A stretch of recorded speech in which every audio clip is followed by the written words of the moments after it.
بزرگ سے اپنی ملاقات ہوئی، چونکہ وہ میرے پاس آئے تھے. بڑی ایک سادی شخصیت تھی، ان کو لوگ نہیں سمجھ سکتے تھے، لیکن ان سے میں نے پھر بیعت کی تھی، طریقہ تیجانی لی تھی. تو ایک دن وہ اپنے کسی کیفیت کے اندر مجھے کہنے لگے کہ اب ٹائم دنیا کا ختم ہو چکا ہے. اچھا. اور یہ بات تقریباً 26 سال تو ہو گئے ہوں گے یا 27 سال، مجھے اسی طرح یاد نہیں ہے. میں نے کہا 125 سال سے بھی کم. کہنے لگے ہاں. پھر میں نے کافی اصرار کیا ان سے کہ آپ مجھے بتائیے. تو پھر جب میرا اصرار بڑھا تو انہوں نے کہا اس زمانے میں کہ 80 سال باقی رہ گئے. اچھا 80 سال باقی. ہاں. تو آپ زید حامد کو میراثی سمجھ رہے تو ہیں؟ میں اس کو یعنی آج کے نئے دور کا میراثی سمجھتا ہوں. اچھا اچھا اچھا. ہاں، اس سے کم نہیں. اب اچھا. لال ٹوپی لگا کے جو آتے ہیں سب اس کا ڈرامہ ہے، چھوڑیں اس کو. اچھا اچھا. ٹھیک ہے نا. کیا واقعی ایران جو خود کو مسلکی ایک عقیدت کے مطابق مسلکی شیعہ مذہب کے مذہب سے کہتا ہے، کیا واقعی وہ جہاد کی نیت سے جنگ کر رہا ہے؟ کیونکہ جہاد تو یہاں حرام ہے ان کے عقیدے میں جب تک کہ امام مہدی ظاہر نہ ہو جائے.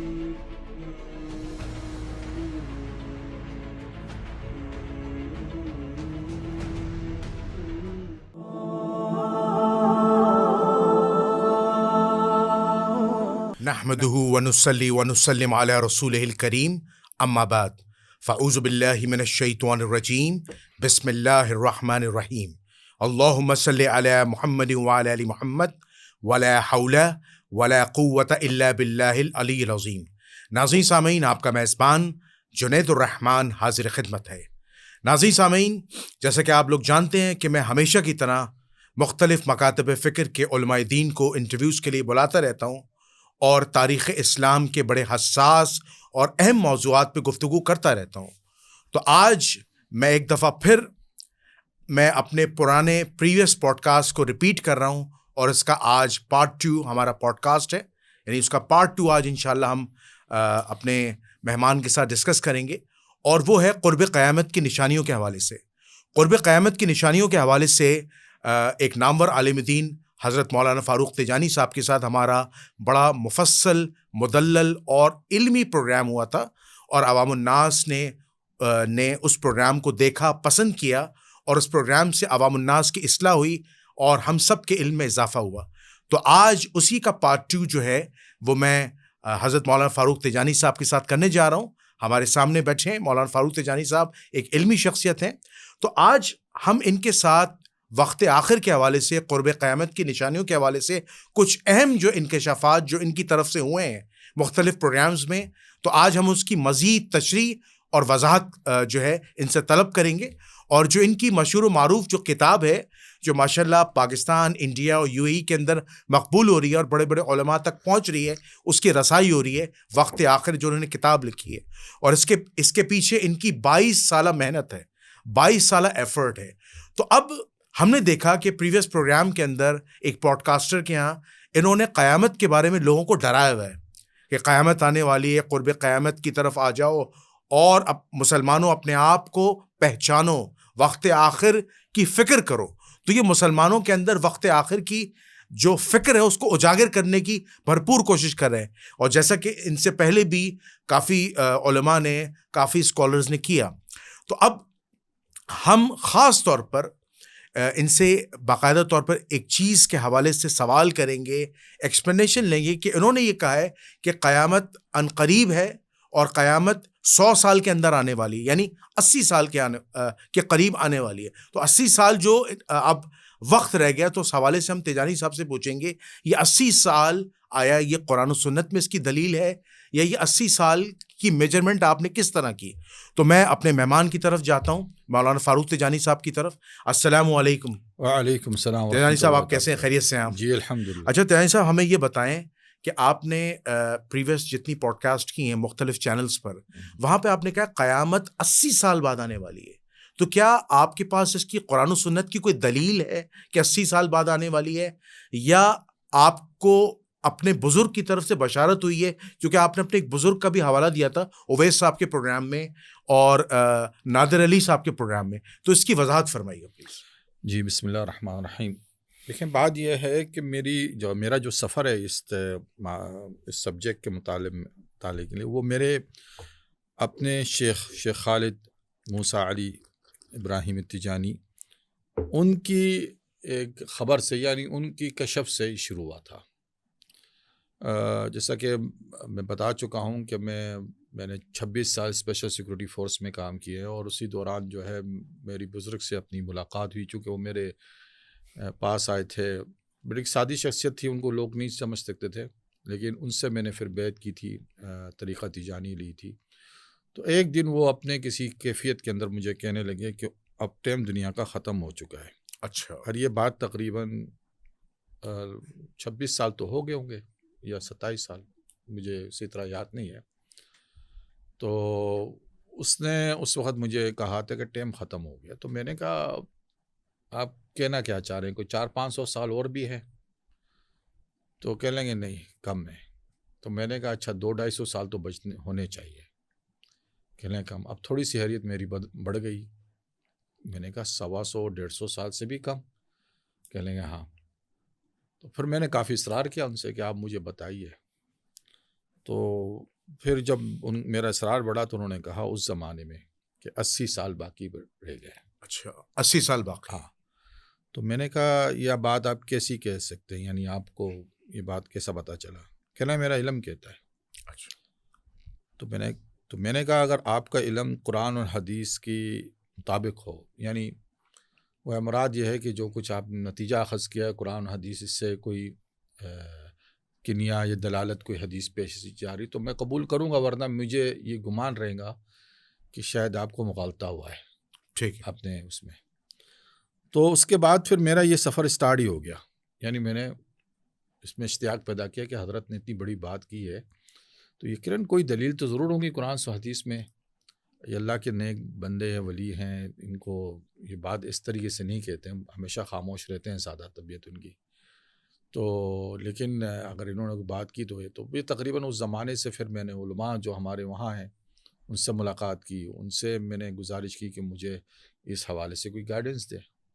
تو انہوں نے پھر وہ جو فتن ملاحن کی کتاب ہے ان کے حوالے سے دی کہ ان کتابوں میں احادیث فتن ملاحن کو جمع کیا گیا، جس میں خاص کتاب تو نعیم بن حماد کی ہے فتن الملاحن کے نام سے۔ اس کے علاوہ دوسرے اور بھی بزرگان دین ہیں، کافی کتابیں لکھی ہوئی ہیں۔ خیر حدیث مسلم میں بھی، بخاری میں بھی، دیگر جو صحاح ستہ میں ان کے باب بانے گئے اس حوالے سے، فتن ملاحن کے حوالے سے۔ بہرحال کچھ حدیث مقرر ہے۔ بہرحال یہ سلسلہ چلتا رہا 22 سال تک۔ تو مجھے خود سمجھ میں نہیں آتی تھی بات کہ ان کی بات کہاں ہے کس طریقے سے اس بات کو، کیونکہ ایک سوال کے بعد دوسرا سوال اٹھ جاتا تھا، اگر ایک سوال کا جواب ہے تو دوسرا سمجھ میں ذہن میں نہیں آ رہا تھا۔ تو کئی حدیث پہ تو میں 10 سال یوں ہی کھڑا رہتا تھا، یعنی گم پھر کے ایک حدیث پہ آگے کھڑا ہی ہو جاتا تھا کہ پتہ ہی نہیں چلتا تھا کہ آگے کیا سمجھ میں آنے والی بات ہے۔ یہاں تک یہ ریٹائر ہو گیا میں 2016 کے آخر میں، اور 2017 میں واپس پاکستان آ گیا، اور آتے کے ساتھ پھر میں مدینہ شریف کی مجھے موقع ملا، اپنی فیملی کے ساتھ میں عمرے پہ چلا گیا۔ تو وہاں حضور کے روضے پہ میں نے سوال کیا نبی صلی اللہ علیہ وسلم سے علم کے لیے۔ ماشاءاللہ۔ ہاں، 2 خاص علوم کو میں نے نبی صلی اللہ علیہ وسلم سے مانگا کہ یا رسول اللہ 2 خاص علوم مجھے عنایت کی جائے، اور میں اس علوم سے فائدہ اٹھانا چاہتا ہوں۔ ماشاءاللہ۔ بہرحال مجھے نہیں پتہ، میری دعا ہر حضور کے یہاں تو دعا قبول ہی ہوتی ہے، وہ تو کہتے نہیں، لیکن اس کے آنے کے بعد 2-3 سال اور مزید لگا لیں، اس کے بعد جو ہے ایک طرح کا شرح صدر ہو گیا اس معاملے میں کہ یہ جو معاملہ میں اتنے عرصے سے دیکھ رہا ہوں کہ اس کو دیکھنے کا اینگل کچھ اور ہے۔ اچھا، ٹھیک ہے نا۔ اب اس پہ باتیں مزید سمجھ میں آنے لگی، اور یقین کریں کہ ہر نئے دن کے ساتھ میرے سامنے ایک چیز نئی، مطلب سمجھ لیں کہ کھل کے سامنے آتی ہے کہ اس کو اس طریقے سے سمجھ لیا جائے تو بہتر ہے۔ تو جو میرے شیخ سر فرما رہے تھے وہ در حقیقت باب توبہ بند ہونے کی بات کر رہے تھے۔ باب توبہ جو ہے وہ بند ہو جائے گا تو اسلام کا دروازہ بند ہو جائے گا، ٹھیک ہے نا۔ اب اکثر لوگوں کو مغالطہ یہ ہے، جو میں نے کتابیں پڑھی بعض لوگوں کی، اور وہ یہ ذہن میں رکھتے ہیں کہ باب التوبہ سب سے آخر میں بند ہوگا۔ ایسا کچھ نہیں ہے۔ اچھا، کیونکہ قرآن میں سورۃ انعام کی آیت میں اللہ تعالیٰ نے صاف فرما دیا کہ جب ہماری کچھ نشانیاں ظاہر ہوں گی تب ایمان لانے کا کوئی فائدہ نہیں ہوگا، یا اس میں نیکی کمانے کا کوئی فائدہ نہیں ہوگا۔ تو اللہ تعالیٰ کی، اور دوسری طرف اللہ تعالیٰ نے فرمایا ہے کہ حضرت عیسیٰ علیہ السلام کو تعالیٰ انہ من علم الساعہ، کہ وہ قیامت کی نشانیوں میں سے ایک بڑی نشانی ہے. تو یہ بات تو اصولاً طے ہو چکی ہے کہ نشانیاں جو بڑی ظاہر ہوں گی، اس سے پہلے اس آیت، قرآن کی آیت سے یہ بات استنباطاً سمجھ میں آتی ہے کہ باب التوبہ یقیناً بند ہو جائے. اب مسئلہ ہمارے پاس یہ تھا کہ حضرت نبی صلی اللہ علیہ وسلم کی جو امت ہے اس کو اللہ تعالیٰ نے کتنی مہلت دی رکھی ہے. اب یہ انہوں نے، جو ہمارے شیخ نے ہمیں فرمایا تھا کہ 1500 برس انہوں نے اپنی اس میں بتا دیا تھا، اور اس زمانے میں 80 سال بچے تھے. تو 1500، اب تو میرے خیال یعنی 1500 برس ہجری تاریخ جو ہے اس کو ختم ہونے میں کوئی 56 سال رہ گئے میرے خیال سے. 56 سال، ٹھیک ہے نا. ہاں، تو اب اس کو اگر 80 سال کا کاؤنٹ کریں تو مطلب یہ بات جو ہے 24 سال پہلے شاید ہوئی، شاید. جی. ٹھیک ہے نا.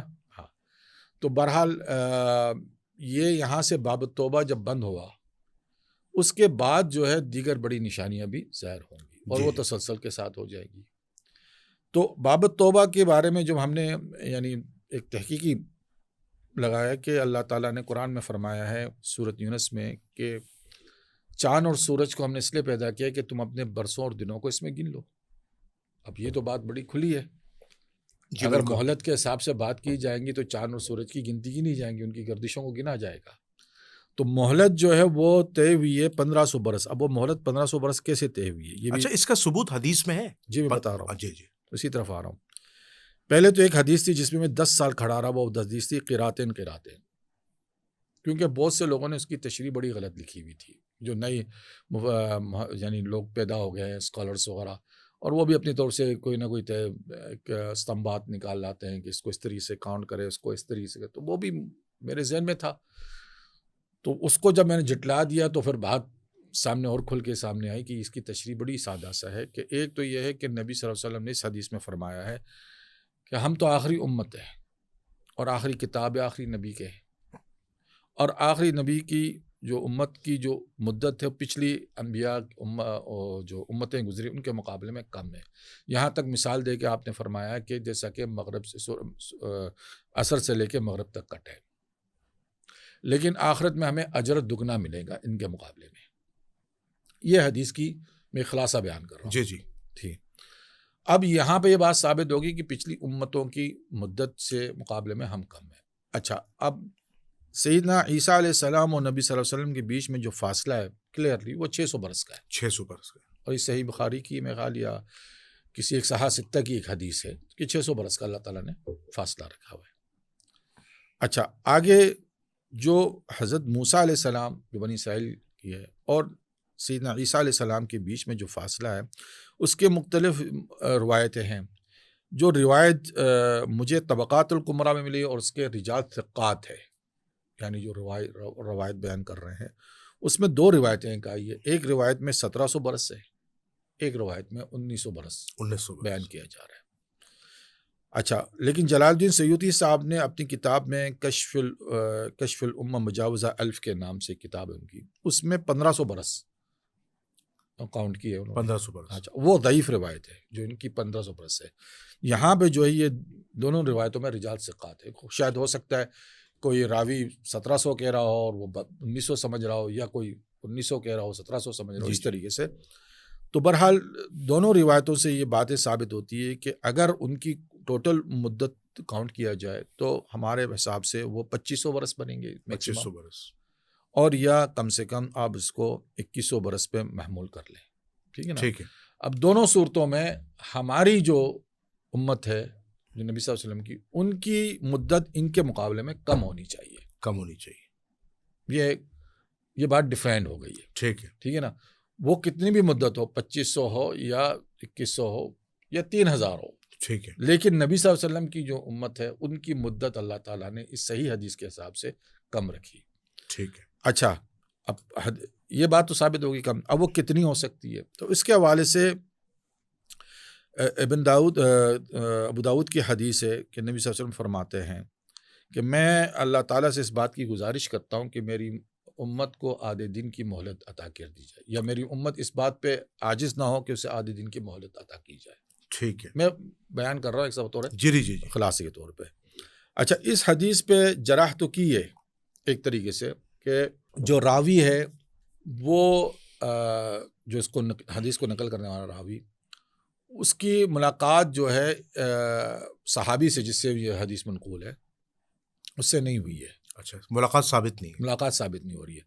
لیکن عصر حاضر کے جو اپنے ناصر الدین البانی صاحب ہے، بہرحال وہ چونکہ محدث ہے، میں محدث نہیں ہوں، کیونکہ میرا ایک ضابطہ تھا کہ میں حدیث کی جرح اور اس کی تعدیل پہ نہیں لگ جاؤں گا. جی جی جی، یہ خاص کام ہے، یہ خاص کام ہے، یہ بڑا محدثی نہیں کر سکتے، یہ ایکسپرٹ کا کام ہے، یہ ایکسپرٹ کا کام ہے، بڑے اعلیٰ لیول کا کام ہے. ہاں، اس میں بہت تحقیق چاہیے، بہت لمبی، ٹھیک ہے نا، اور خاص طور پہ علم الرجال تو بہت اعلیٰ مسئلہ ہے.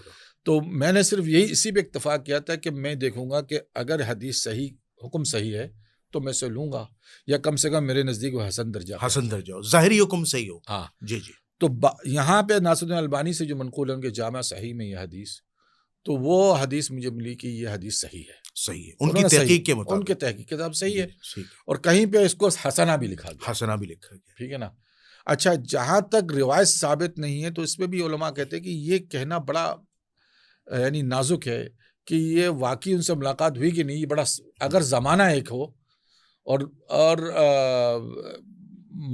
فاصلے کا فرق ہو تو آپ یہ بڑا مشکل سے کہہ سکتے ہیں کہ یہ ان سے ملاقات نہیں کر سکے. جی جی، ٹھیک ہے نا. اگر اس زمانے کو وہ پاتے ہیں، مطلب جو اور صحابی بھی زمانے میں زندہ اور اس طریقے سے، تو بہرحال یہ کہنا بڑا مشکل ہوتا ہے کہ بھئی یہ واقعی ان سے ہوا کہ نہیں ہوا. یہ بڑا ڈیفیکلٹ. صحابی سے سما ثابت نہیں. ہاں، سما ہے اس طریقے سے. تو مرسل ہو سکتی ہے روایت. نہیں، روایت کے مطابق میں کہہ رہا ہوں نا کہ وہ روایت کو اس طریقے سے ضعیف قرار دے رہے ہیں. لیکن روایت میں چونکہ جب تواتر کے لیول جب آتی ہے کہ جب آپ زیادہ بیان سند زیادہ بیان ہو جائے تو پھر وہ حسن درجہ تو آ رہا ہے اس پہ. ہاں، حسن درجہ آ رہا ہے، اور لیکن اس کے کئی ترک ہوں گے. ہاں، اور امام ناصر الدین البانی اس کو صحیح قرار دے رہے ہیں.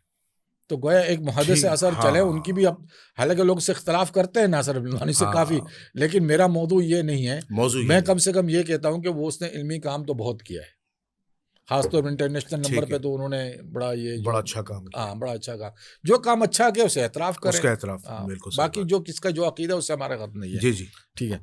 تو یہ حدیث ثابت ہوتی ہے کہ نبی صلی اللہ علیہ وسلم کی جو امت ہے ان کو 1500 برس مدت عطا کی گئی. اور ایک اور حدیث میں ہے جو امام احمد مسند احمد میں بھی ہے، اسی طریقے سے بیان ہوا ہے، اور اس سے بھی یہی بات ہے کہ وہ 1500 برس امت ہے. اور دیگر بھی دوسری حدیث بھی بیان کرتی ہے اس بات کو. تو گویا مدت جو ہے ہمارے نبی صلی اللہ علیہ وسلم نے جو فرمایا ہے وہ 1500 برس ہے. اب ہمارے پاس دوسری چیز آ جاتی ہے، کیونکہ ہمارا جو طریقہ کار ہے وہ صرف یہ نہیں دیکھنا ہے کہ جو طریقہ ہمارے علماء فقہ العبادات میں لیتے ہیں یا عقائد میں لیتے ہیں وہ یہ طریقہ نہیں ہے. جی جی. ایک تو ہمارا طریقہ قرآن اور سنت. یعنی میں آپ کو علم آخر زمان کے کچھ اصول بتا دیتا ہوں. ایک تو طریقہ ہے کہ جس میں آپ قرآن اور سنت کو آپ لیں گے کیونکہ مصدر وہی ہے. جی، ٹھیک ہے نا. اور دوسرا پھر یہ ہے کہ تفاسیر بھی چیک کریں گے. جی جی. اگر تفسیر یا تشریح حضور صلی اللہ علیہ وسلم سے ڈائریکٹ ہے تو کلام نہیں ہے، ختم. صحیح بات ہے. پھر کوئی کلام بالکل وہ ایسا ہے جیسے اللہ کا فیصلہ ہے. وہ تو اللہ کا فیصلہ ہو گیا. لیکن اس کی مزید تشریح کر سکتے ہیں کہ بھئی اور صحیح آسان الفاظوں میں اور سمجھایا جائے. ٹھیک ہے نا. اچھا، لیکن اگر کلام اور مفسرین کا اپنا اجتہاد ہے تو آپ یا تو اجتہاد کو قبول کریں گے یا کہیں گے کہ نہیں. جیسا خاص طور پہ ایک حدیث کے حوالے سے علامہ عینی کا اپنا ایک اجتہاداً تشریح ہے جسے میں ریجیکٹ کرتا ہوں. جی، ٹھیک ہے نا. دوسری طرف آپ دیکھتے ہیں زمانے حال کے علامات کو تجزیہ کرتے ہیں کہ آیا وہ حدیث کے مطابق جو نبی صلی اللہ علیہ وسلم نے فرما دیا کہ یہ علامتیں ظاہر ہوں گی جی، یا اس کے مطابق یہ مطابقت دے رہی ہے کہ نہیں دے رہی ہے. اچھا، تمام علماء آج کے دور میں نے تو کسی کو نہیں کہا یعنی سنتے ہوئے کہ وہ اس چیز سے انکار کر رہا ہے. تمام علماء کہتے ہیں کہ جتنی حدیثیں، کیونکہ علم فتن ملائن کی حدیثوں کو 3 حصوں میں بانٹا ہوا ہے. ایک علامات الصغریٰ، علامات الکبریٰ اور علامات الوسطیٰ. اور کچھ لوگوں نے صرف 2 حصوں میں بانٹا ہوا ہے کہ علامات الصغریٰ اور علامات الکبریٰ. ٹھیک ہے نا. تو تمام علماء جو لوگ مجھ سے بھی اختلاف کرتے تھے، خصوصاً اپنے ہمارے دوست عبد الباقی صاحب، ان کو بھی میں نے اپنے کانوں سے سنا ایک پروگرام میں، وہ کہہ رہے تھے کہ تمام علامات الصغریٰ پوری ہو چکی ہے. بڑی بات ہے. تائید کر آپ نے دعویٰ کس طریقے سے کیوں کیا؟ کیونکہ آپ نے تجزیہ کیا، تجزیہ کیا، حالات اور تحقیق واقعات، کیا، تحقیق ایک نہیں جی کہ بھئی یہ حدیث بیان کر رہی ہے، یہ واقعہ سامنے اور بھی آ رہا ہے۔ بہت ساری دنیا میں چینجز نظر آ رہی ہیں، ہاں یہ جو عالمی جنگ کا جو ماحول بنا ہوا ہے اس وقت۔ ہاں، لیکن ہمارا یہاں کچھ اور ہے، جی جی جی، ایک جسے ہم کہتے ہیں، ہم نوٹ کرتے ہیں سائنس کے حوالے سے، ہم صرف یہ بات نہیں کرتے ہیں کہ میرا تجزیہ ہے، نہیں، نو، میرا تجزیہ نہیں ہے، جی دیکھتے ہیں تاریخ کے حوالے سے اور پھر سائنسی تجزیے کو سامنے رکھتے ہیں، ٹھیک ہے نا۔ تو اس لیے علم میں جو آخر زمان ہے، یہ ایکسٹرولوجی ہے، اس کے اندر پہلے تو قرآن سنت مصدر ہوگی، جی جی پھر اس کی تفسیر اور تشریح، ٹھیک ہے نا، جی، پھر اس کے بعد جو ہے جو جدید علوم ہے، جدید علوم کے اندر آپ تاریخ بھی لے لیں، ٹھیک ہے نا، جدید علوم میں آپ مینجمنٹ سائنس بھی لے لیں، کیونکہ ایسے بہت سے علامات ہیں، خاص طور پہ اگر نبی صلی اللہ علیہ وسلم نے ایک فرمایا کہ آخری زمانے میں میری امت جو ہے نا سود سے معاملہ کریں گی، ٹھیک ہے نا۔ اب سود سے معاملہ کریں گے حضور نے فرما دیا، لیکن اس کا تجزیہ آپ بذات خود نہیں کریں گے جب تک جدید علوم کی آپ کو رسائی حاصل نہیں ہو، آپ سمجھتے نہیں ہو مینجمنٹ اینڈ سائنس کو، جو مینجمنٹ سائنس ہے، جو کامرس سے تعلق رکھتا ہے، اکنامکس سے تعلق رکھتی ہے، ٹھیک ہے نا، جب تک آپ اس کو نہیں سمجھ سکتے بالکل اس صحیح حدیث بات کا آپ اس حدیث کو آپ صحیح معنوں میں آخری دور کے زمانے میں اس کی تشریح نہیں کر سکیں گے، ٹھیک ہے نا۔ اسی طریقے سے ہمارے جو علوم نے پھر آ جاتی ہے، فزکس سائنس آ جاتی ہے، کیمسٹری آ جاتی ہے، بایولوجی آ جاتی ہے، کیونکہ اگر ایک حدیث میں نبی صلی اللہ علیہ وسلم نے فرمایا کہ فتنت دہیمہ ہوگا اور وہ کسی کو نہیں چھوڑیں گی یہاں تک کہ لطمت کیا ہے کہ کسی کو چماٹ مارنا، یوں مارنا، یعنی کہ جسم کو لال کر دینا، سمجھے نا۔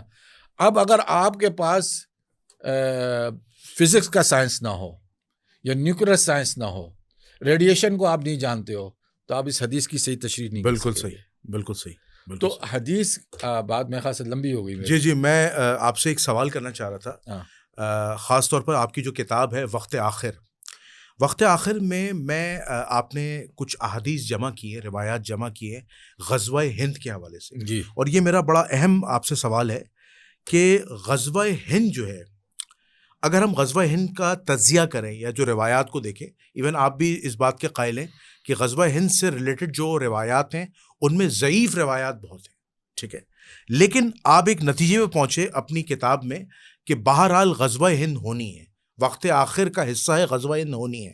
لیکن جو میں ایگزیکٹ کوشچن پوچھنا چاہ رہا ہوں کہ غزوہ ہند کے متعلق ہمارے ایک جدید اسکالر ہیں زید حامد صاحب، وہ یہ دعویٰ کرتے ہیں کہ غزوہ ہند پاکستان کے مجاہدین یا پاکستان کی فوج لڑے گی اور وہ انڈیا سے جنگ ہوگی، یہ بات کس حد تک درست ہے، اس کی تشریح فرمائیے۔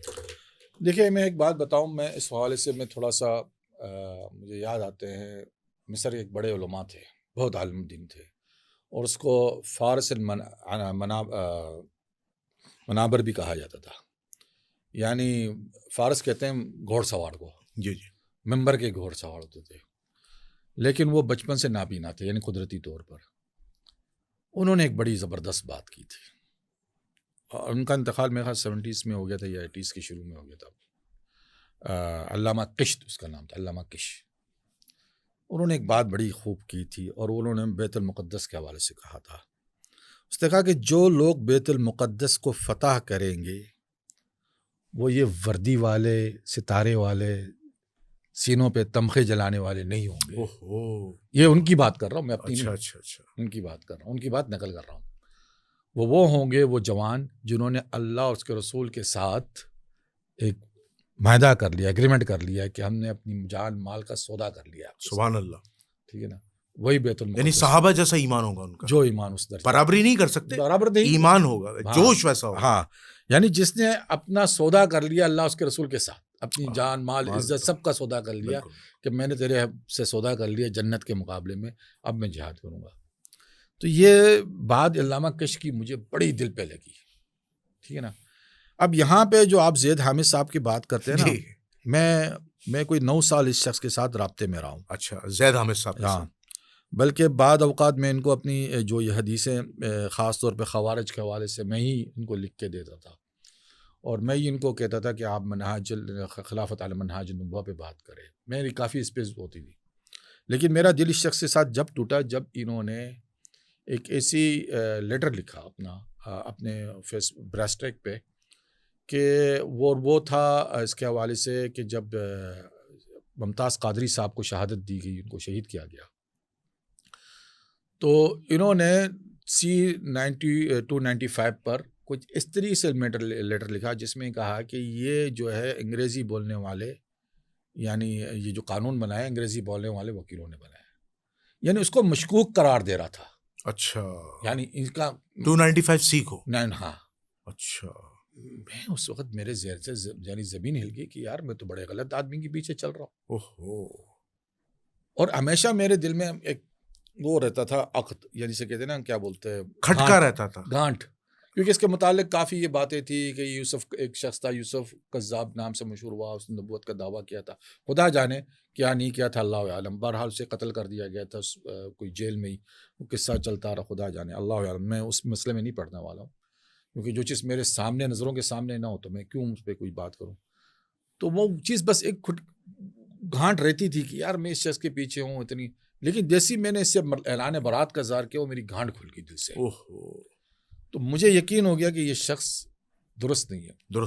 اور ابھی بھی جب یہ باتیں کرتا ہے اسے مطلب کوئی گناہ نظر نہیں آتا ہے. جو ہمارے یہ پاورفل جو طبقہ ہے ہمارے یہاں، خاص طور پہ جی صاحب جو ہے سرکار، ہاں، یہ ایک زمانے میں جیسا کہ ہوتے تھے نا، انگریزوں کو جب دور ہوتا تھا تو وہ جب اپنے ریکروٹ کرتے تھے نوجوانوں کو ہندوستان سے فوج کے لیے، تو سرکاری اپنا کیا کہتے ہیں کمپنی، سرکار کمپنی جب، تو وہ پھر اس زمانے کے جو اس ایریے کے جو میراثی ہوتے تھے کہتے تھے جا کے لوگ جو گیت ہے وہ گایا کرو تاکہ لوگ جوان جذبات میں آئیں، یعنی لوگوں کے اندر جوش و جذبہ ولولہ پیدا ہو تو ہمارے پاس آ کے جو ہے نا وہ تو آپ زید احمد کو میراثی سمجھ رہے ہیں؟ تو میں اس کو یعنی آج کے نئے دور کا میراثی سمجھتا ہوں. اچھا، اس سے کم نہیں اب. اچھا، لال ٹوپی لگا کے جو آتے ہیں سب اس کا ڈرامہ ہے، چھوڑیں اس کو. اچھا، ٹھیک ہے نا، کیونکہ ایک تو یہ بات ہوتی ہے نا، یہ غزوہ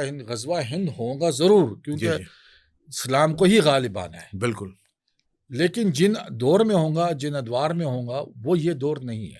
تو ان کا نظریہ باطل ہے کیا مطلب یہ کہ انڈیا پاکستان کی جنگ؟ دیکھیں، انڈیا پاکستان کی اگر جنگ ہوتی تو ظاہر سی بات ہے ایک طرف کفر ہے اور ایک طرف کلمہ پڑھنے والے. کلمہ پڑھنے والے تو ضرور شہید ہے، ٹھیک ہے، ان کی شہادت پہ کوئی شک نہیں کیا جا سکتا ہے کہ آپ اس کے. لیکن مسئلہ یہ ہے کہ دنیا میں جتنی بھی اس وقت جو فوجیں بنی ہے، سمجھے نا، وہ جس تھیزس پہ بنی ہے وہ تھیزس برٹش جو سرکار تھی نا اس نے بنائی تھی. تو جو فوج میں جو کام کرتا ہے نا اس کی ٹوٹل وفاداری جو ہوتی ہے اپنی کمپنی کے ساتھ ہوتی ہے. اچھا، اپنے اعلیٰ اپنی آرمی کے ساتھ ہوتی ہے. اس کی وفاداری کسی کے ساتھ نہیں ہوتی ہے وہ، اور اس کی کوشش ہوتی ہے کہ میں جو نا اچھے سے اچھا کام اس لیے کروں کہ مجھے تنخواہ یا وہ ملے. ٹھیک ہے نا، یہ ٹریننگ کا ایک حصہ ہوتا ہے. میں خود رہا ہوں، مجھے پتہ ہے ایک سائیکولوجیکل ٹریننگ کی جاتی ہے کہ آپ کو اگر آرڈر دے دیا گیا ہے نا کہ اپنے باپ کو بھی مار دیں گا تو آپ مار دیں گے. ٹھیک ہے نا، ٹھیک ہے، سمجھا. اور یہی ہوا تھا کہ جب مکے میں جب خلافت عثمانیہ کی فوجیں پھنس گئی تھی، یعنی انہوں نے پناہ لے لی تھی کہ یہاں پہ تو ہمارے مسلمان ہم بھائی ہم پہ حملہ نہیں کریں گے، یہاں قتل نہیں ہوگا. ہاں، تو اس وقت برٹش آرمی تھی اور پنجاب ریجمنٹ تھا، تو 5 روپے کوئی تنخواہ تھی ان کی تنخواہ سے شاید، تو وہ گئے تھے وہاں پہ بھی انہوں نے جو نا گولیاں چلا دی تھی. اچھا. اور ایک بڑی مشہور شخصیت تھی پاکستان کے اندر جو بعد میں وہ سیاست میں آئی، اور 90s کے اندر ان کے پاس ایک بہت بڑا کیس ہوا تھا اخباروں کی ذہن میں، وہ کیس کو ڈسکس نہیں کروں گا. اس نے یہ کہا تھا توبہ نعوذ باللہ کہ اگر اس وقت خدا بھی میرے سامنے آتا اس پہ بھی گولی چلا. لا حول ولا قوت الا باللہ. یعنی وہ اس قدر وہ ٹریننگ اس طریقے سے کرتے ہیں. ٹھیک ہے. تو یہ جو بتا رہا ہوں نا شیخ کشک کی جو علامہ کشک نے بات کی وہ بات درست ہے. غزوہ ہند یا بیت المقدس فتح وہی کریں گے جنہوں نے اپنا سودا اللہ اس کے رسول کے ساتھ کیا ہوا ہے. تو یہ جو فوجیں یا مجاہدین نکلیں گے فارس سے نکلیں گے؟ نہیں، فارس سے تو کوئی نہیں نکلے. اچھا، فارس سے نہیں نکلیں گے. تو وہ ایریا کون سا ہے دیکھیں جہاں سے یہ اتھارٹی جھنڈے والے لوگ نکلیں گے؟ دیکھیں بات یہ ہے کہ جس ٹائم پہ یہ بیان ہو رہی تھی رایات السود، کالے جھنڈیاں یا رایات یعنی عظمت والی جھنڈیاں، اس کو یہ دونوں معنوں میں آپ لے سکتے ہیں. اچھا ایک جگہ اچھا یہ خراسان سے ہیں یہ لوگ.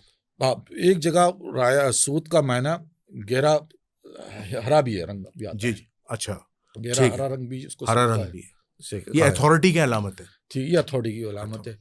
تو ان کو جو ہے نا من قبل مشرق کہا گیا کہ مشرق کی جانب سے. اب مشرق کی جانب سے ہمارا ملک بھی بنتا ہے. جی جی یہ ایریا بھی بنتا ہے، خراسان کا ایریا بھی بنتا ہے. سمجھے نا، ٹوٹل خراسان تو افغانستان پورا کا پورا ہے. ہمارے شمالی ایریا جات بھی بنتے ہیں، آپ کے بلوچستان کے اوپر بالائی اوپر ایریا بھی بنتا ہے، ایران کا کچھ ایریا بنتا ہے. لیکن اس زمانے میں فارس بھی تھا. حضور نے فارس کا نام نہیں لیا، خراسان لفظ یوز ہوا ہے. خراسان کا لفظ استعمال کیا گیا. تو میں جس نتیجے پہ پہنچا ہوں نا کہ جب یہ حالات پیدا ہوں گے اس وقت نیشن اسٹیٹ نہیں رہیں گی دنیا میں. ٹھیک ہے، اس بات کو آپ ذرا یعنی ملک ختم ہو جائیں گے، میرے سامنے بارڈرز ایلیمنیٹ ہو جائیں گے. ہاں ٹھیک ہے. بارڈر کیونکہ میں بار بار کہہ رہا ہوں کہ جو قیامت کی جو اینڈنگ ٹائم جب شروع ہوں گی نا وہ آخری 70 سالہ دور ہوگا. ٹھیک ہے. اس دور وہ دور جو ہے نا شروع ہوگا ایک بہت بڑی جنگ کے بعد. اچھا، وہ جنگ مسلمانوں کی نہیں ہے، ہاں یہود و نصارہ کی. مطلب یہود نصارہ گورا مراد یہی ہے کہ دو بڑی طاقتیں ہیں جن کے پاس بہت بڑی سپر پاورز ہوں گی. سپر پاور ہے. یہ آپس میں جب لڑ پڑیں گے تو دنیا کی ایک تو 99% آبادی ختم ہو جائے گی، جغرافی حدود مٹ جائیں گے، دنیا سگڑ کے قریب آ جائیں گی بہت ہی جغرافی طور پر، اور بہت کم تعداد میں ہوں گے. پھر وہ سارے جن کے بارے میں ذکر ہے فتن ملائم بڑی بڑی علامتوں کے متعلق یہ اس دور میں ظاہر ہوں گے. اچھا، ٹھیک ہے نا، اس جنگ کے بعد ہے یہ. اس جنگ کے بعد ہے. اب اس جنگ کا بھی انتظار ہے ہمیں. وہ دیکھیں وہ جنگ قریب ہی ہے، اتنا دور بھی نہیں ہے. میں نے اس کے بارے میں کہا ہے کہ وہ 15 سے 16 سال میکسیمم اس کو کاؤنٹ کر لیں. ٹھیک ہے نا. تو ہم کیا انہی ممالک کو سمجھ سکتے ہیں؟ روس ہو گیا، امریکہ ہو گیا، چائنا ہو گیا یا برطانیہ ہو گیا، آپس میں لڑ پڑیں گے. تو دیکھیں گواہی دیکھی جاتی ہے نا. جی جی، ایکسٹرولوجی جو ہے وہ گواہی دیکھتی ہے. جی جی. اب گواہی یہی آ رہی ہے کہ دنیا میں جو عظیم پاور ہے، ٹھیک ہے نا، گواہی صرف یہی نہیں ہے کہ بھئی ان کے پاس طاقت نظر بھی آ رہا ہے، ان کا جو ٹسل ہے وہ بڑھتا چلا جا رہا ہے. ٹھیک ہے نا. یہ پوٹین تو کھل کر بیان کر رہا ہے. یہ کسی زمانے میں میری عمر گزر گئی، کبھی یہ نہیں ہوا کہ کسی نے کسی کو نیوکلر اٹیک کا جو ہے نا، پہلے زمانے میں جب یہ سوویت یونین ہوتا تھا، جبکہ سوویت یونین کی پالیسی یہ تھی کہ ہم سیکنڈ اسٹرائک پہ بلیف رکھیں گے. جی جی جی، یعنی ہم نے فرسٹ نہیں کرنا ہے. بالکل صحیح. لیکن اپنا پوٹین نے تو باقاعدہ ایک اپنی جو ہے نا سائن کر کے رکھا ہوا ہے کہ اگر تمہیں یعنی ان کا یہاں سے اگر کوئی میزائل بھی اڑا یا کسی اور نے ان کا میزائل لے کے مجھے فائر کیا تو پھر ہم نے تو اسٹرائک کرنا ہی کرنا ہے. اچھا تیجان صاحب، مجھے اجازت دیجیے گا، ایک روایت میں پڑھ رہا تھا اہل تشیعوں کے یہاں، لیکن مجھے پڑھ کے بڑا تعجب ہوا اور بڑی حیرت ہوئی. میں بہت معذرت کے ساتھ، کسی کو برا نہ لگے جب ہمارا یہ پروگرام آن ایئر ہوگا، امام مہدی علیہ السلام جو ہیں اہل تشیع روایات کے مطابق ایسا لگتا ہے کہ بیت المقدس فتح نہیں کریں گے، جبکہ ہمارے یہاں جو روایات ہیں امام مہدی علیہ السلام کے حوالے سے، ان کے ظہور کے حوالے سے کہ وہ بیت المقدس فتح کریں گے. تو اتنا شیعہ سنی کا آپس میں ڈفرینس کیوں ہے روایات میں؟ امام مہدی کے حوالے سے جو روایات تھیں وہ مشترکہ ہونی چاہیے تھی، کیونکہ امام مہدی پر تو ایمان شیعوں کا بھی ہے، سنیوں کا بھی ہے. لیکن وہاں تو معاذ اللہ ایسی روایات ہیں کہ معاذ اللہ شیخین علیہ السلام کی قبر کو کھاڑیں گے اور فدق مانگیں گے. اس طرح کی خطرناک روایات جس سے کوئی اہل سنت جو ہے ریش ہو جائے، جذباتی ہو جائے. اس کی ذرا تشریح فرمائیے. دیکھیں، میں آنا چاہ رہا تھا اسی سبجیکٹ پہ، اس کو کچھ اور اینگل سے دیکھ کر. علم آخر زمان ہے، علم اس پہ ہے، تو اس میں یہ دیکھا جاتا ہے اگر آپ یہ پرکھنا چاہیں کہ کس کا عقیدہ درست ہے اور کس کا عقیدہ غیر درست ہے، ٹھیک ہے نا، تو اس میں ہم جیسا کہ میں کہہ چکا ہوں کہ دیگر علوم کا ہم نے سہارا لینا ہوتا ہے. جی جی، ٹھیک ہے نا. آج کے دور میں ہم کرنٹ افیئر کا سہارا لے کے سمجھنا چاہتے ہیں کہ آنے والے وقت میں حالات کیا آ رہے ہیں. جی، تو آنے والا وقت حالات تو یہ بتا رہا ہے کہ جو اسرائیل ہے وہ ایک سپر پاور بنتا چلا جا رہا ہے. ٹھیک ہے نا. اس نے حماس کو جس طریقے سے فلسطینیوں کے ساتھ سلوک کیا، پچھلے 70 سال سے جو کر رہا ہے سو کر رہا ہے، لیکن ابھی لاسٹ ٹائم پہ تو اس نے بہت بربریت دکھائی. پھر مسلم امہ جو ہے جتنے حکمران ہیں وہ سب کے سب بکے ہوئے ہیں، ان کے بارے میں ہمیں ڈسکس کرنے کی ضرورت نہیں ہے. دوسری طرف یہ بڑا اظہار کیا جا رہا ہے کہ ایران جو ہے وہ اسرائیل سے لڑ رہا ہے. جی، ٹھیک ہے نا. یہ بڑا، اب اس کو ہم دیکھنا چاہتے ہیں واقعی ایران لڑ رہا ہے کہ نہیں لڑ رہا ہے. صحیح بات. ٹھیک ہے نا. ہم یہ دیکھتے ہیں کہ جب ایران نے مارنا ہو سیرین ریبلز کو تو ایران بھرپور کارروائی کرتا ہے، شہر کے شہر اجاڑ دیتا ہے، ٹھیک ہے نا. کیا اس وجہ سے کہ وہاں سنی موجود ہیں؟ وہاں پہ ریبلز ہے. چلے میں نام نہیں لے رہا ہوں. اچھا میں مسلک کو میں دیکھیں، اچھا اچھا چونکہ لوگ پھر مسلک کے بات پہ بات کر رہے ہیں نا. ہاں. میں اب اس کو میں کہہ رہا ہوں کہ مسلک کو اب تھوڑا سا ایک رکھے. آپ یہ دیکھیں ایران کی طرف، ایران اس وقت بھرپور کارروائی کرتا ہے، حزب اللہ کو لے کے آتا ہے، حشد کو لے کے آتا ہے، حزب شعبی جو عراق کے سب کو اپنی جو ہے نا ملیشیا بجاتے ہیں. یہاں سے جنوبیات کے لوگ جاتے ہیں، یہاں سے پاکستان سے گئے ہیں. ابھی جو لیٹسٹ ویڈیو آ رہی ہے وہاں پہ جو انہوں نے ریبلز نے جو علاقے فتح کیے ہیں اور وہاں پہ جو حسینیات ہے جو ان کی جو کوارٹرز جو ہیڈ کوارٹرز بنے ہوئے تھے وہاں پہ پاکستانی کرنسیز کا ہونا، ٹھیک ہے نا. اور وہاں پہ یہ کچھ ایسے ڈاکومنٹس ملے ہیں کہ یہاں سے بندے جو ہے پاکستان سے ریکروٹ ہو کر زینبیات سے وہاں گئے ہیں جو ان کا ساتھ دینے کے لیے بشار اسد کا، ٹھیک ہے نا. ایک تو یہ چیز پتہ چلتی ہے کہ بشار اسد کی حمایت میں اس کی اپنی قوم نہیں ہے. اگر ہوتی تو ان کو باہر کے لوگوں کی ضرورت نہیں ہوتی. بالکل صحیح بات. ٹھیک ہے نا. تو یہ بات پکی ہے کہ ایران اس وقت بھرپور کارروائی کرتا ہے. وہی ایران اگر اس سے لڑنا چاہے تو وہ جو ہے نا ہیلے بہانے ڈھونڈتا ہے، یا پھر وہ میزائل جب مار کے تو جس میں نہ کوئی کتا بڑھتا ہے نہ کوئی بلی مرتا ہے، کچھ بھی نہیں. وہ جو ہے نا یعنی لوگوں کا مذاق اڑایا جا رہا ہے نا، لوگوں کی دانش کا، کہ لوگ سمجھتے نہیں ہیں کہ بھائی آپ نے. دوسری بات ہے اسرائیل کا بھی کوئی جھگڑا ایران کے ساتھ ہے ہی نہیں، کیونکہ اسرائیل جو گریٹر اسرائیل کا نسخہ بتاتا ہے اس میں ایران کی 1 انچ زمین بھی شامل نہیں ہوتی اس کی گریٹر اسرائیل میں. اس میں ساری کی ساری جو زمینیں ہیں، ایک تو وہ جارڈن شام کو پورا لے لیتا ہے، جو ان کا مڈل ایسٹ پورا لے لیتا ہے، آدھا سعودیہ لے لیتا ہے، آدھا عراق لے لیتا ہے، یہاں سے نہر نیل لے لیتا ہے سارا. وہ جو گریٹر اسرائیل کا جو بتا رہا ہے کہ مجھے یہ بنانا ہے، ٹھیک ہے نا، وہ اس پہ ہمیں نظر آتا ہے کہ وہ اس پہ آگے بڑھ رہا ہے. جو ہمیں سچویشن نظر آ رہی ہے نا، ایکسٹرولوجی ماحول کو ہم سمجھنا چاہتے ہیں. جی. یہاں ایران کا جو ہمیں نظر آتا ہے کہ وہ کچھ بھی ان کے ساتھ کوئی کنفلکٹ نہیں ہے. اچھا، دوسری طرف ہم ان کے دیکھتے عقیدے کے طور پہ بھی یہ کہتے ہیں کہ جو ہمارا امام مہدی نکلے گا وہ بیت المقدس کو فتح نہیں کرے گا. اچھا، شیعہ کیا روایت؟ شیعہ کی روایت مضبوط ہے، اچھا پکی. دوسری شیعہ کی یہ روایت ہے، روایتیں ایک نہیں کہیں سے زیادہ ہے، کہ جب تک کہ امام قائم مقام جو ہے یا امام جسے کہتے ہیں وہ جو امام مہدی جب تک ظاہر نہیں ہو جائے جہاد حرام ہے. استغفر اللہ، یہ تو قرآن کے خلاف ہے بات. بہرحال ان کے یہاں یہ ان کی کتابوں میں یہ بات ہے. اچھا، میں اپنی طرف سے نہیں بات کر رہا ہوں. جی جی ٹھیک نا. مجھ پہ اعتراض کرنے سے پہلے وہ چیز بتا لیں. جی جی. اگر میں غلط کہہ رہا ہوں اصلاح کر لیجیے، نہیں آپ نے غلط فرمایا اور یہ صحیح بات یہ ہے، ٹھیک ہے نا. تو یہ تو ان کی یہ تو جو اپنا ولی فقی کا جو مقدمہ آیا ہے تو اس میں جو ہے نا نظریے کے تحت جو ہے نا ایران میں، ورنہ تو شیعوں کے یہاں یہ تھا کہ جب تک امام مہدی نہ نکلے ہم تلوار نہیں اٹھائیں گے، چاہے شیعوں کا کتنا ہی قتل ہو جائے، کچھ بھی ہو جائے، ٹھیک ہے نا. اور کہا گیا کہ جو تلوار اٹھائے گا وہ ہم میں سے نہیں ہے. امام جعفر صادق کے اقوال ہے یہ، یعنی چیزوں میں بڑا وہ بیان کیا گیا ہے، ٹھیک ہے نا. تو یہ چیزیں ان کے یہاں کتاب میں لکھی. تو اب کرنٹ سچویشن کو ہم دیکھتے ہیں، کیا واقعی ایران جو خود کو مسلکی ایک عقیدت کے مطابق مسلکی شیعہ مذہب کے مثال سے کہتا ہے، کیا واقعی وہ جہاد کی نیت سے جنگ کر رہا ہے؟ کیونکہ جہاد تو یہاں حرام ہے ان کے عقیدے میں جب تک امام مہدی ظاہر نہ ہو جائے. اور امام مہدی جو ہے وہ تو جنگ کریں گے نہیں، تو امام مہدی پھر یہ جو بیت المقدس سے کس کو فتح کرنا، کون فتح کرے گا؟ یہ بڑا سوال ہے. یہ کرنٹ حالات کے نظر سے تو یہ نظر آ رہا ہے کہ یہ خود ہی بخود یہودی مر جائیں گے اور جو ہے نا فتح ہو جائے گا. ایسا پاسبل نہیں ہے. اچھا، اب ہمیں جانا پڑتا ہے تاریخ کا حوالے. تاریخ میں تو یہی نظر آیا کہ پہلے حضرت عمر نے، جن کے نام سے ان کو چڑھے، انہوں نے فتح کیا. دوسرا صلاح الدین ایوبی، اس سے بھی ان کو چڑھے، اس نے فتح کیا، ٹھیک ہے نا. تو 2 مرتبہ تو اہل سنت کے لوگوں نے فتح کیا.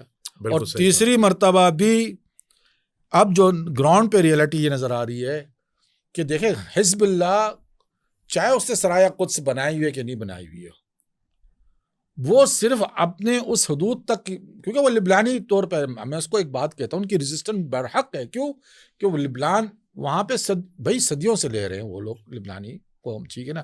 ان کو حق ہے اپنی زمین کا دفاع کرنا، جی ٹھیک ہے نا. اگر وہ اس نظریے دفاع کر رہا ہے بالکل حق ہے، ٹھیک ہے نا. اور حماس بھی بطور فلسطینی دفاع کر رہے ہیں، اپنا لڑتے رہیں گے.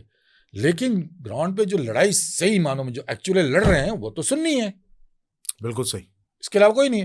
اور ہمارے یہاں تو کثرت سے روایت ہے کہ امام مہدی ہی علیہ السلام، حضور صاحب نے فرمایا ہے کہ جب یہ رایات سود نکلیں گی تو جب یہ فتوحات کا سلسلہ ان کا سٹارٹ ہوگا تو ایلیا تک جا کے، ایلیا زمانی یروشلم کو کہا جاتا ہے، ایلیا تک یعنی بیت المقدس، وہاں جا کر جو ہے نا اپنی جنگیں گاڑ دیں گی، اپنی جھنڈے گاڑ دیں گی. بالکل صحیح. تو ہمارے یہاں تو ثابت ہے کہ امام مہدی، اور حدیث میں ہے کہ قیامت جب تک قائم نہیں ہوگی جب تک تم یہودیوں سے جنگ نہ کر لو. بالکل صحیح. ٹھیک ہے نا.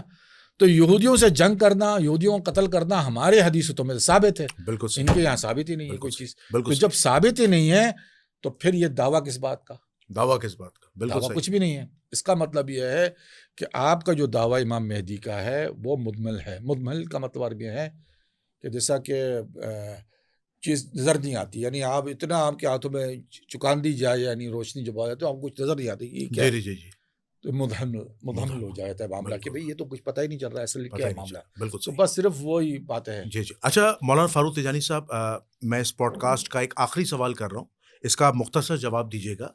وہ یہ ہے کہ وقت آخر میں، یعنی رسول اللہ صلی اللہ علیہ وسلم کی زندگی سے لے کر وقت آخر تک، قرب قیامت کی نشانیوں تک، اسلام کی اب تک اور آنے والے عرصے میں اصل تصویر کون ہے؟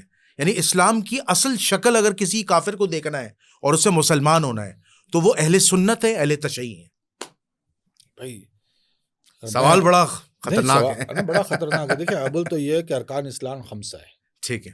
پہلی بات تو یہ ہے کہ بھئی 5 ارکان ہیں، اور 5 ارکانوں پہ عمل کرنے والا شخص مسلمان ہوتا ہے. جی جی. لیکن دوسری طرف ضروریات الدین بھی ہے. ٹھیک ہے. کہ بھئی آپ نے ختم نبوت پہ ایمان رکھنا ہے، قرآن پہ ایمان رکھنا ہے، اللہ کی کتاب پہ، ملائکہ پہ، روز حشر پہ، یہ جو قضاء و قدر پہ. اب اگر جن کتابوں میں یہ لکھا ہو کہ اصل قرآن جو ہے وہ امام مہدی کے پاس ہے جو غائب میں ہے، اور اصل کتاب ہی نہیں آپ کے پاس خود ہو، تو پھر آپ کیا شریعت بنا رہے ہیں، کیا فقہی معاملات حل کر رہے ہیں، کیسا دعویٰ کر رہے ہیں کہ آپ اصل اسلام پر ہیں؟ کیونکہ آپ کا اپنا دعویٰ اپنی کتاب کے حساب سے کہ اصل کتاب جو ہے وہ امام برحق جو غائب میں ہے، ربۃ القبریٰ میں، ان کے پاس ہے. بالکل. تو جب ان کے پاس ہے تو پھر آپ شریعت کہاں سے لے کے آ رہے ہیں؟ آپ اسلام کا دعویٰ کہاں سے؟ کیونکہ ہمیں تو حدیث جو مفتی حمدرد صاحب جو ہے نا بار بار حدیث ثقلین کا جو وہ کہہ رہے ہیں، ٹھیک ہے ہم بھی مانتے ہیں ثقلین، لیکن ثقلین میں جو کتاب اللہ ہے اس کتاب کے جو دعوے دار ہیں وہ تو ہم کہتے ہیں کہ اس میں تو کوئی چیز 1 انچ برابر بھی جو ہے نا، ایک لفظ برابر بھی، ایک حرف برابر بھی، ایک حرف بھی جو ہے نا اس میں آگے پیچھے نہیں ہوا ہے. تو یہ اپنی جگہ پہ بالکل صحیح ہے، لیکن وہاں تو دوسری طرف دعویٰ ہے. آپ مجھے مت دکھائیں کہ بھائی نجف کی لائبریریوں میں قرآن پڑھا ہوا ہے کہ نہیں پڑھا ہوا، وہ اس سے نہیں ہوتا ہے. آپ کی کتاب میں جو وہ اصل تو مصحف عثمانی ہے. ہاں وہ مصحف عثمانی ہے. آپ اپنی اصل کتاب کا جو آپ دعویٰ کرتے ہیں وہ کہاں ہے؟ اور اگر آپ کے پاس نہیں ہے، وہ تو غائب ہے. وہ غائب ہے، تو پھر اس کا مطلب ہے آپ کیسا کہہ سکتے ہیں کہ آپ کا اسلام اصل ہے؟ ایک لوجیکل سوال ہے. صحیح بات ہے. یہ اچھا مجھے پتا ہے نا، مفتی صاحب حمدرد صاحب چلے جائیں گے کہ یہ دیکھیں قرآن پڑھا ہوا، یہ کذب ہے، یہ دھوکہ دے رہے ہیں آپ مجھے. صحیح بات ہے. خدا سے ڈریں، یہ دھوکہ مت دے لوگوں کو. آپ بولے کہ ان کی یہ کتاب میں لکھا ہوا ہے کہ دیکھو مجلسی صاحب نے یا کلینی صاحب نے یہ لکھا ہوا ہے کہ یہ اصل کتاب ہے.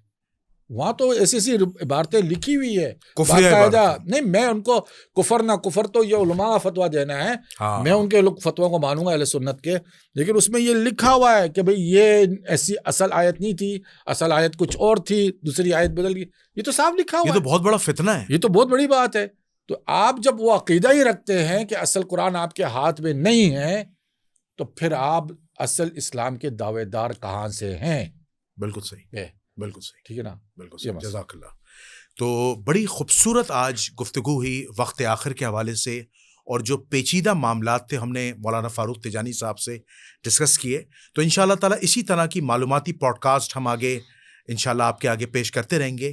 میں اس پوڈ کاسٹ کو اس دعا کے ساتھ ختم کرتا ہوں کہ اللہ تعالیٰ ہمیں نبی کریم صلی اللہ علیہ وآلہ وسلم، ان کے برحق صحابہ اور اہل البیت کی سنتوں کو زندہ کرنے والا بنائے. کل قیامت کے دن حضور علیہ الصلاۃ والسلام کے ہاتھوں سے حوض کوثر سے پانی نصیب فرمائے، اور بغیر حساب کتاب کے جنت الفردوس میں داخلہ نصیب فرمائے. آپ کا میزبان جنید الرحمن، مہمان خصوصی جناب مولانا فاروق تجانی صاحب کو اجازت دیجیے. انشاءاللہ ایک نئے موضوع کے ساتھ ایک نئے مہمان کے ساتھ دوبارہ حاضر ہوں گے. اس وقت تک کے لیے السلام علیکم ورحمۃ اللہ وبرکاتہ.